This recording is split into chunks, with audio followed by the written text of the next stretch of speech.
As an introduction to exponential functions, let's look at what happens with actual exponents.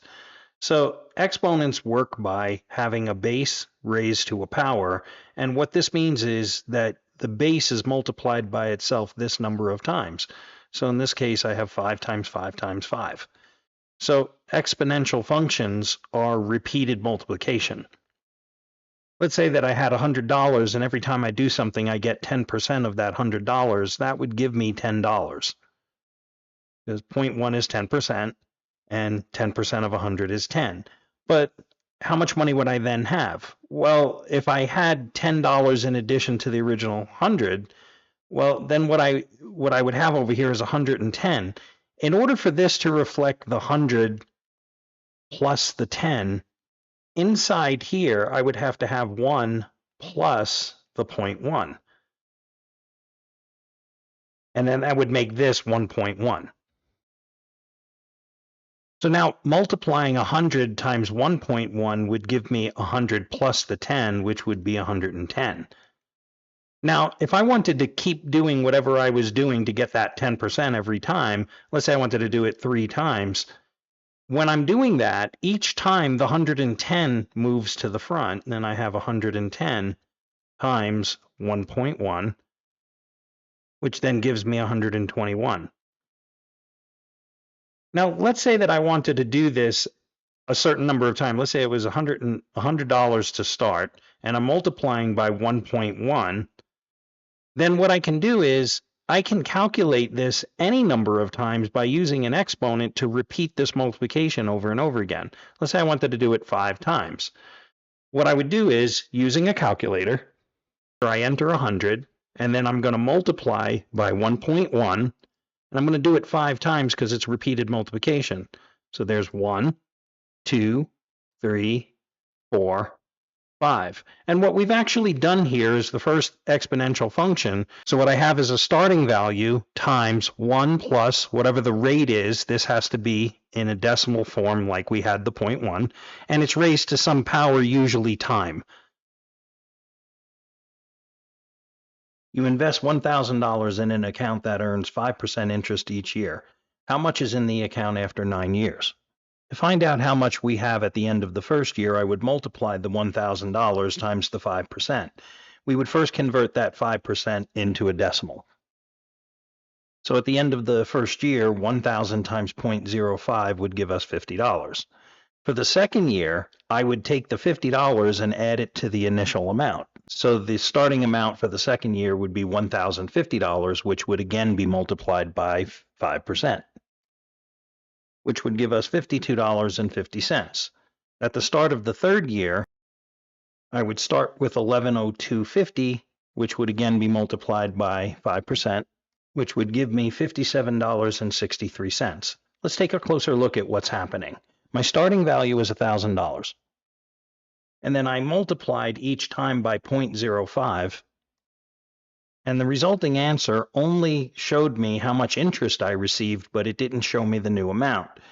In order to do that, what I can do is instead of multiplying by 0.05, I could multiply inside by a 1, and then the 1 times 1,000 would give me the 1,000 added to the 50. But this is only going to show me after 1 year. Well, what if instead of 1, I put a t there, and in this case, we're doing 9 years. The new equation would be 1,000 times 1.05 repeated 9 times, and the final amount that I would have after 9 years is you invest $5,000 in a growth mutual fund for 20 years at 11.25% interest. How much money do you have in the fund after 20 years?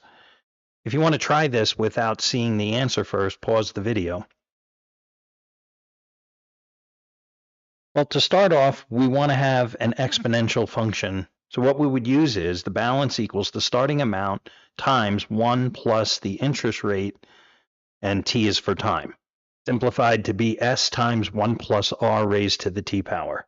Now I do the substitution, giving us 5,000 times 1 plus, I've changed the 11.25% interest into a decimal of 0.1125, raised to the power of 20 for 20 years. Keep in mind, if they were asking you if this was compounded monthly and they said after half a year you would put 0.5 here because this must remain in years, since the interest rate is annual at 11.25. On the next line, we've simplified 5,000 times 1.1125 raised to the 20th power. So in the calculator, I've entered 5,000, then I multiply by 1.1125, and I repeat this 20 times. So 1, 2, 3.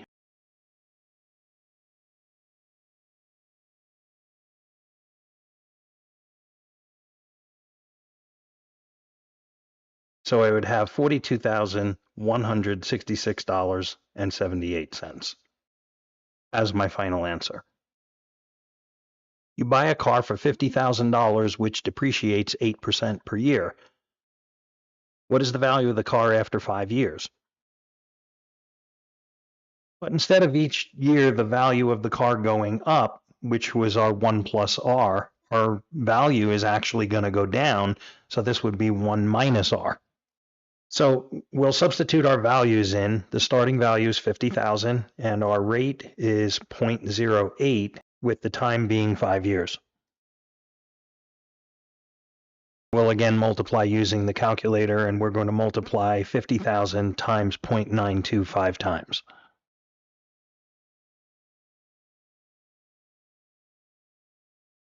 So our final value is $32,954.08. An element with mass 820 grams decays by 26.8% per minute.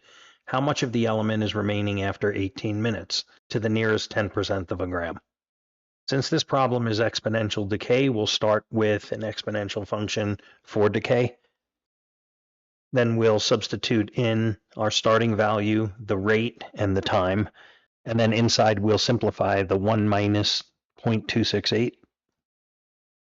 So we get 0.732.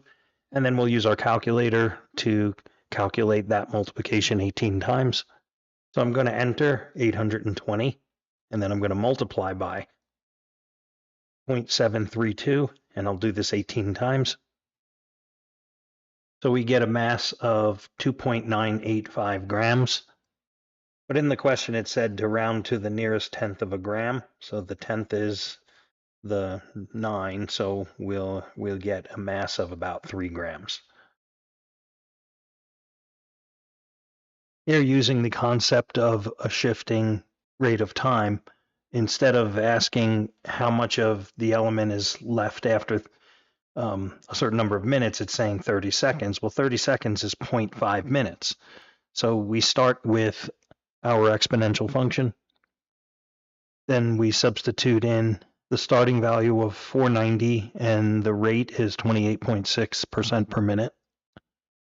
We simplify inside the parentheses 1 minus 0.286 is 0.714 raised to the 1/2 power. Now something raised to the 1/2 power means to take the square root of it. So the square root of 0.714 is 0.84498. I want to leave this on here with the calculator because you can get in trouble rounding things off. Sometimes it makes really big differences in an answer. And then I multiply this value times 490 grams, which was the starting value. And I get 414.04. We'll just round it off to the whole number. So 414 grams. For these two practice problems, I encourage you to pause the video, work them out on paper, and then I'll go through the answers to see how you did. For the first one, an element with mass 130 grams decays by 22% per minute. How much of the element is remaining after 7 minutes? Round your answer to the nearest tenth of a gram. Since this is a decay, the exponential function formula would be mass equals the starting value times 1 minus R to the t power. Substituting in the values, we get 130 for the starting amount. Then we have 1 minus 22% as a decimal is 0.22, and it's to the 7th power. Inside the parentheses, 1 minus 0.22 is 0.78. So we enter our starting value, 130, and then we're going to multiply times 0.78, and we'll do this 7 times. So 1, 2, 3, 4, 5, 6, 7. Here's 22.8 grams remaining. In the second example, a new car is purchased for $20,800. The value of the car depreciates 10.75% each year. What will the value of the car be to the nearest cent after 13 years? Our equation is value equals the starting value times, we have 1 minus r because it's a decreasing exponential function. Then we substitute in the values. Starting value of the car is 20,800. Our percent decrease of 10.75% as a decimal is 0.1075, and the exponent is 13 years. Inside the parentheses, I simplify, giving me 0.8925. Now I use the calculator. I enter the starting value of the car, and then I multiply by 0.8925. And since exponential functions are repeated multiplication, I perform this operation 13 times, and I get $4,742, and rounding to the nearest cent is 10 cents.